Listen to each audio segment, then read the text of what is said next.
Continuación del Santo Evangelio según San Mateo. Fue conducido Jesús por el Espíritu al desierto, para que fuese tentado por el diablo. Y habiendo ayunado 40 días y 40 noches, después tuvo hambre. Y acercándose el tentador le dijo: Si eres hijo de Dios, di que estas piedras se conviertan en pan. Mas Jesús respondió: Escrito está, no solo de pan vive el hombre, sino de toda palabra que sale de la boca de Dios.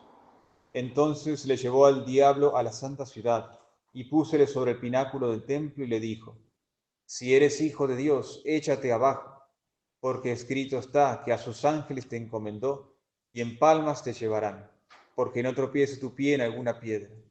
Replicóle Jesús: También está escrito, no tentarás al Señor tu Dios.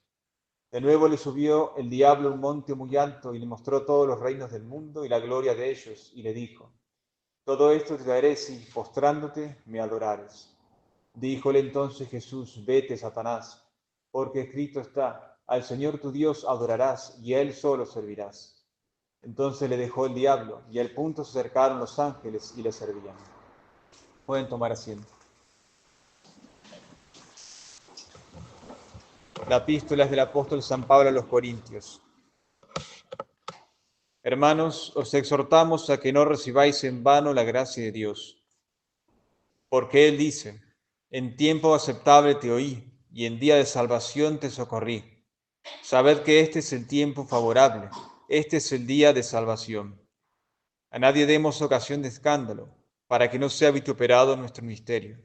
Antes en todo acreditémonos como ministros de Dios en mucha paciencia, en tribulaciones, necesidades, angustias, azotes, cárceles, tumultos, fatigas, vigilias, ayunos. En la castidad, en la ciencia, con longanimidad, suavidad, con el Espíritu Santo, con caridad no fingida, con palabras de verdad, con fortaleza de Dios, con las armas de la justicia ofensivas y defensivas, por gloria y por afrenta, por infamia y por buena fama, tenidos por impostores, mas siendo veraces, por desconocidos, siendo conocidos, como muertos, pero veis que vivimos, como atormentados, pero no muertos, como tristes, mas siempre alegres, como necesitados, aunque hemos enriquecido a muchos, como que nada tenemos y todo lo poseemos. En nombre del Padre, del Hijo y del Espíritu Santo. Amén.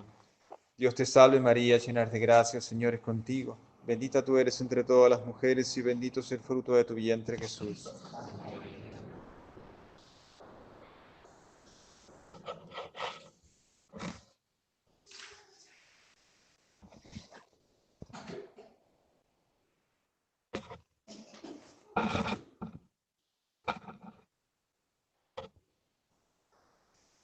En nombre del Padre, del Hijo y del Espíritu Santo. Amén.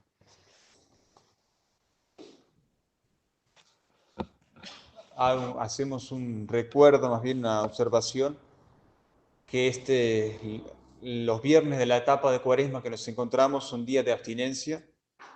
Ya pasamos el miércoles pasado, que era ayuno y abstinencia, y el viernes de Semana Santa, ya viernes, será también ayuno y abstinencia. Está en el sitio, en el blog del Retiro, pueden ver el modo de hacer el ayuno. Acuérdense que ese es el modo de hacer el ayuno eclesiástico, es decir, el que manda a la iglesia bajo pecado grave. Si uno quiere y puede, desde luego puede hacerlo con más intensidad, privándose de más cosas, pero eso es obligatorio que todos tenemos que cumplir. A menos de luego que haya algún impedimento, alguna causa excusante, pero acuérdense que más que nada excusan del ayuno, pero no de la abstinencia de carne, que es mucho más difícil de excusarse en esa especie, de dispensarse. Bien, nos encontramos en el domingo primero de Cuaresma. El miércoles pasado fue la imposición de las cenizas y justamente se dice en esa imposición: acuérdate, hombre, que eres polvo y al polvo volverás. Y se marca precisamente en la frente con una señal de la cruz, que es la señal de la redención por la cual justamente fuimos salvados, para recordarnos de dónde venimos y a dónde vamos. De dónde venimos, de nuestro cuerpo, del polvo viene creado por nuestro Señor, por Dios mismo, escrito en el libro del Génesis, y al polvo volverá, porque una vez que nosotros muramos, a menos que Dios conceda el don muy privilegiado que a muy pocos santos, de hecho, que ha concedido, que es la incorrupción de los cuerpos, la mayoría, si no todos los aquí presentes, terminaremos con nuestro cuerpo descompuesto y en última instancia vuelto polvo. Entonces volverá también a esa instancia. Es un recuerdo que hace la Iglesia, especialmente en este tiempo, para que nosotros, viendo de dónde venimos y hacia dónde vamos, a dónde terminemos, no nos apeguemos con las cosas de aquí, sabiendo que también correrán esa misma suerte. La Santa Cuaresma entonces hace memoria de los 40 días de retiro de nuestro Señor Jesucristo.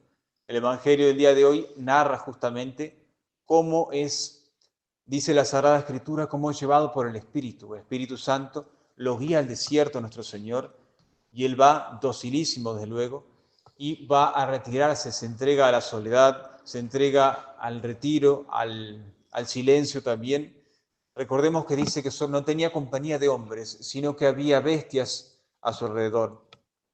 Y se entrega principalmente a dos obras que son las que marcan, diríamos, tres, si agregamos una tercera que también marque la Iglesia quiere, que es la que, estas son la oración, el ayuno y también la Iglesia agrega la limosna. La razón de ser de estas obras, del color morado, el color penitencial, no es otra que la reparación, la satisfacción. Tiene que reparar aquel que previamente rompió, tiene que satisfacer aquel que previamente quebrantó, faltó en algo y que por la justicia exige que nosotros saldemos esa deuda que tenemos. Nuestros primeros padres pecaron. Es lo que se conoce como el pecado original. Nosotros lo heredamos absolutamente todos. Solamente la única pura criatura que no heredó ese pecado original es la Santísima Virgen. Pero después de ella absolutamente todos nacemos con el pecado original.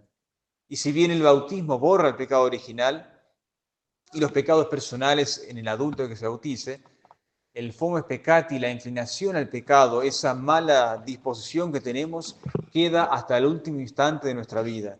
Y ese es, en definitiva, el principal enemigo que tenemos en nosotros, que es la carne, que hace que nos inclinemos a las cosas malas, a las cosas pecaminosas que buscan quebrantar la ley de Dios. Con cada pecado que nosotros cometemos, queda una deuda. Nosotros vamos y nos confesamos. Si nos perdona el pecado, bendito sea Dios, no vamos al infierno si morimos en gracia. Pero queda toda esa pena, esa deuda que debemos saldar. El que no la salda en esta vida y se salva, la tiene necesariamente que saldar en el purgatorio. Las almas, recordemos, ante la presencia de Dios no pueden tener mancha, no pueden tener inmundicia, suciedad, no pueden tener esas malezas frente a Dios. Entonces, por eso está la existencia del purgatorio. La Iglesia quiere en este tiempo, estos 40 días que nuestro Señor se retira a hacer penitencia, al ayuno, a la oración, en la soledad, que nosotros sigamos, si bien no materialmente el retiro del desierto, por todos los deberes que tenemos que cumplir, por la vida en sociedad que llevamos, sí un retiro espiritual, diríamos, que encontremos ese desierto en nuestro corazón y que allí también nos entreguemos a la oración, especialmente en este tiempo, y también al ayuno, que en el ayuno, recordemos bien, no solamente está la privación de alimentos y bebidas, sino que abarca todo el conjunto de penitencias, tanto corporales como también espirituales, que nosotros tenemos que realizar para hacer una buena cuaresma. Dentro de la limosna están también agrupadas todas las obras de caridad que nosotros podemos realizar. Recuerden que están las obras corporales de misericordia y las obras espirituales, y están abarcadas dentro de la limosna, que se entiende como tal. Y desde luego la oración, que es la elevación del corazón, la petición a Dios de todo aquello que necesitamos. Como nosotros pecamos, como heredamos el pecado original, necesitamos, a diferencia de nuestro Señor Jesucristo, de hacer penitencia. Él va al desierto y nos muestra con ejemplo. Él no tenía ninguna necesidad justamente de mortificarse, de retirarse al desierto, de ser tentado por el diablo. Él se deja tentar por el diablo, pero nos deja toda esa lección justamente para que nosotros aprendamos de ello. Pero nosotros sí tenemos necesidad. Cuando uno tiene el terreno a sembrar sucio, con malezas, con todo tipo de impedimentos justamente que están ahí, que son los pecados, los vicios, los defectos que todos nosotros tenemos, primero tiene que ir y arrancar una a una las malezas que hay allí, es decir, limpiar el terreno. Y por eso la iglesia quiere que nosotros recemos y hagamos penitencias, mortificaciones también, cosas aquellas que inclusive lícitas, se manda que la iglesia quiere que nos abstengamos en esta época de Cuaresma para disponer nuestro corazón. Porque recordemos que si viene la Pascua y después más aún también en Pentecostés y desde luego la Ascensión entre medio de ellas, para que podamos recibir las gracias de Dios, para que la semilla que uno siembra en el campo fructifique, tiene que estar limpia de las malezas. Esas malezas son, repetimos, los malos hábitos, el vivir en pecado mortal, o más bien morir, porque el que no está en gracia de Dios está muerto, por más que ande, camine y respire y hable con la gente, está muerto en su corazón. Mantenerse en gracia de Dios, no solamente mantenerse, que es el grado básico. Cuando nosotros estamos en gracia de Dios después del pecado mortal, diríamos que somos como un bebé recién nacido, un infante, pero que tiene que ir creciendo escalón y escalón. Entonces, aquel que por la misericordia de Dios y por la cooperación que tiene, está en gracia de Dios, no le tiene que bastar con estar ahí, tiene que seguir y seguir creciendo, tanto en el conocimiento de la fe y sobre todo en la práctica de la fe. Porque si nosotros tenemos conocimientos de la fe, si sabemos que estamos en la verdadera misa, en la verdadera iglesia, pero no practicamos esa fe que profesamos, no nos va a servir absolutamente para nada. Podemos tener toda la ciencia, recordemos que el demonio sabe y conoce mucho mejor que nosotros, pero si nosotros no rezamos, tenemos una vida tibia y mediocre, recordemos esto, poco a poco iremos cayendo hasta caer en el pecado mortal, y si continuamos en ese estado permanente, lo más probable es que terminemos condenados en nuestra alma. No pensemos que basta con un simple acto de arrepentimiento en el instante de la muerte. Porque aquel que vivió toda la vida en pecado mortal o en tibieza, que lleva al pecado mortal en definitiva, no espere. ¿Dios puede hacerlo? Sí, Dios puede hacerlo. ¿Lo merece? No lo merece la persona que hace eso, porque se está burlando de la cara de Dios. Está diciendo, voy a vivir como se me cante, voy a hacer lo que quiera, voy a hacer cualquier tipo de cosa, total, me arrepiento en el instante de mi muerte y me salvo. No se confíen con eso porque Dios no concede esa gracia a todos.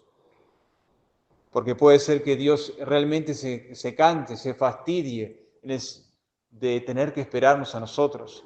Dios da constantemente gracias y llama una y otra vez, pero si nosotros despreciamos ese llamado, llegará un punto que Dios con justicia dejará de dar esas gracias que nos da constantemente. Entonces, este es el tiempo favorable, como dice la epístola, es el tiempo de la vida y el tiempo especialmente de la Cuaresma que estamos ahora. Pidamos a Dios la gracia de aprovechar este tiempo, de no dejar pasar las oportunidades que tenemos. Tenemos el sacramento de la confesión, donde se nos perdonan los pecados mortales, también las faltas veniales, donde se nos da la gracia preventiva, se dice, para no recaer en los pecados que caemos. Tenemos la Santa Comunión, Dios viene a nuestro corazón realmente y la santifica. Tenemos las oraciones, los buenos ejemplos, las lecturas. Es decir, tenemos un abanico de medios para salvar nuestra alma. Si nosotros no lo aprovechamos, no se puede reprochar a Dios nuestro Señor. Todo te lo di, podría decirnos. ¿Qué más? ¿Qué más querías que hiciera? Me fui al desierto para mostrarte el ejemplo. Me retiré a la soledad, hice ayuno, no necesitaba hacerlo. Fui tentado por el diablo. Se deja llevar nuestro Señor. El Evangelio nos dice hoy, el diablo lo lleva a distintas partes. Primero se le presenta tentándolo dice, después de haber pasado los 40 días, de haber tenido hambre. Nuestro Señor era hombre como nosotros también, y sintió hambre, es decir, sus entrañas le crujían como a nosotros cuando tenemos hambre, y se le presenta al demonio y le ofrece justamente que tienta a Dios que mediante un milagro innecesario, como serán los siguientes, haga una conversión de esas piedras en pan. Y él la rechaza. El diablo viene y le tienta con citas la Sagrada Escritura, él se las rebate con mismas citas. Después viene y le tienta ya no de gula, sino, diríamos, de soberbia, de vanagloria. Es decir, si eres el Hijo de Dios, arrójate, lo había llevado a la punta del templo, de aquí y cita las Sagradas Escrituras, como es el demonio, que toma lo bueno y lo pervierte justamente, y lo tienta de esa manera. Y nuestro Señor rebate nuevamente, rechaza la tentación, con la misma cita las Sagradas Escrituras, justamente diciendo que no debía tentar a Dios. Y la tercera tentación, la tercera, inducir a pecado que hace el demonio, que eso es tentar, inducir al pecado, es justamente ofreciéndosele todos los reinos de la tierra. Dice que lo lleva a un monte muy elevado y lo tienta justamente de avaricia, de codicia de poder. Y nuestro Señor también lo vence de esa manera, porque le dice que solamente a Dios se le debe rendir el culto, no al demonio ni tampoco a las riquezas. Recordemos que si bien nosotros tenemos la verdadera fe, podemos terminar rindiendo culto a alguna criatura. Puede ser a las riquezas, al trabajo, el estudio, un deporte, un familiar inclusive mismo. Cuando nosotros no tenemos el corazón puesto en Dios, necesariamente lo tenemos puesto en alguna criatura. No hay posibilidad. Allí donde esté tu tesoro estará tu corazón, dice nuestro Señor. Y si nuestro corazón no está en Dios, necesariamente sí o sí va a estar en alguna criatura, robándole, rindiendo un culto de idolatría, por más que no sea un pedazo de piedra, un animal, una vaca, como hacen los idólatras, pero si nuestro corazón no está en Dios, será también espiritualmente idólatra. Nuestro Señor vence la tentación de esa manera, oponiéndole, confiando en Dios, conociendo las Sagradas Escrituras. Y si bien no dice en este Evangelio, si lo dice en otro, que el diablo se fue, los ángeles vienen y le sirven. Cuando nosotros resistimos a la tentación virilmente, con fortaleza, una y otra vez, por más que sean 1000 tentaciones, viene la consolación de Dios. Vienen los ángeles, como diría, a servirnos. Dios nos da el consuelo, la paz del corazón. Y también, como dice en otro evangelio, nos dice en el día de hoy, se retiró el demonio hasta el tiempo oportuno. Es decir, el demonio se va después de la tentación, pero no hay que olvidarnos que está rondando, como dice San Pedro, como un león rugiente, viendo a quién devorar. Se retira por un tiempo, pero volverá otra vez a tentar. Hasta el último instante de nuestra vida tendremos tentaciones. Lo importante es rechazarlas por medio del ayuno, de la oración, de la presencia de Dios también, de la confianza en Dios. Rechazarlas una y otra vez, no confiándonos. El demonio se va, pero por un tiempo, volverá después a tentar. Pero si nosotros somos fieles a Dios, si recurrimos también a la Santísima Virgen, y recordemos esto, Dios tienta a aquel que no le pertenece. Aquel que vive en pecado mortal, que vive apartado de los sacramentos, demás, no tiene que tentar, no pierde el tiempo. El que está en sus manos ya está. Este ya está en el infierno. Basta nomás que se muera, un instante que uno no sabe cuánto, ya lo tengo bajo mi poder. Entonces, si nosotros no sufrimos tentaciones, es mala señal. Si tenemos tentaciones y las resistimos, excelente, bendito sea Dios, porque estamos imitando a nuestro Señor Jesucristo y es una muestra, una señal de que estamos en gracia de Dios. Encomendémonos entonces a nuestro Señor, a la Santísima Virgen María, y pidamos a Dios la gracia de hacer una buena y santa cuaresma, es decir, entregarnos a aquello que podamos hacer, aunque sean mínimas y pequeñitas mortificaciones, crecer un poquito más en la oración, en la formación también con el catecismo, para conocer las verdades de la fe y hacer una santa cuaresma y que de esa manera esté nuestro corazón limpio de las inmundicias, de los malos hábitos que traemos todos, para que cuando llegue la Pascua de la Resurrección, no solamente sea nuestro cuerpo el que esté asistiendo a la ceremonia, sino que también nuestro alma reciba las gracias de esa fiesta. Ave María Purísima, en nombre del Padre, del Hijo y del Espíritu Santo. Amén.